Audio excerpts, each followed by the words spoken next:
वाद विवाद से कैसे बचें?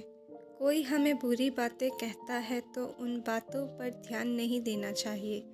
अगर ध्यान देंगे तो क्रोध आएगा और बात ज़्यादा बिगड़ जाएगी।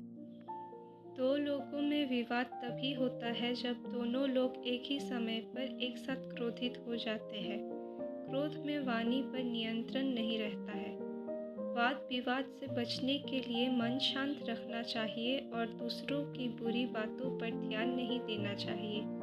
विवादों से कैसे बच सकते हैं ये एक लोक कथा से समझ सकते हैं। जानिए ये कथा। पुराने समय में एक लड़का दूसरों को बार बार परेशान करता था। अपशब्द कहता, अपमानित करता था। यही उसकी आदत बन गई थी। उसे ऐसा करने में मज़ा आता था। आसपास के सभी लोग उसकी वजह से दुखी थे। वो लड़का दूसरों को अपमानित करता तो लोग पलटकर जवाब देते तो वाद विवाद हो जाता था। रोज़ उसकी वजह से लड़ाई झगड़े होते थे। उन दिनों गांव में एक संत पहुँचे। संत बहुत ही विद्वान थे। वे गांव के बाहर छोटी सी कुटिया बनाकर रह रहे थे। गांव के लोग रोज प्रवचन सुनने उनके पास पहुंच रहे थे। एक दिन वो लड़का भी संत की कुटिया के पास पहुंच गया और संत को अपमानित करने लगा। अपशब्द कहकर वहां से भाग गया।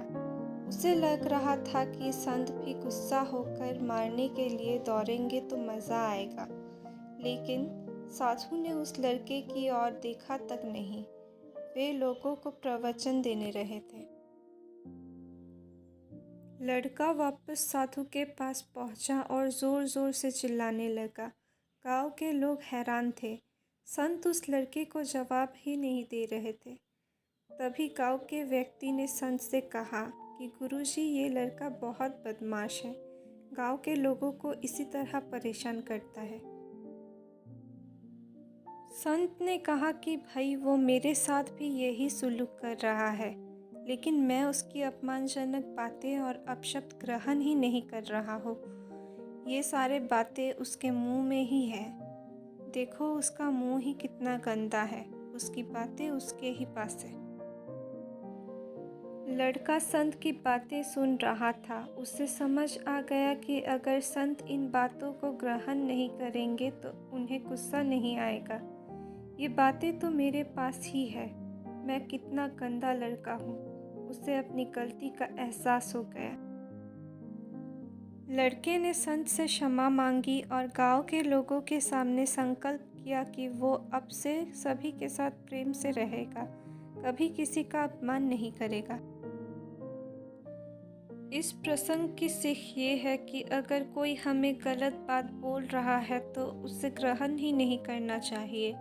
अगर दूसरों की बुरी बातों पर ध्यान नहीं देंगे तो हमारा मन शांत रहेगा और हम वाद विवाद से बच सकते हैं।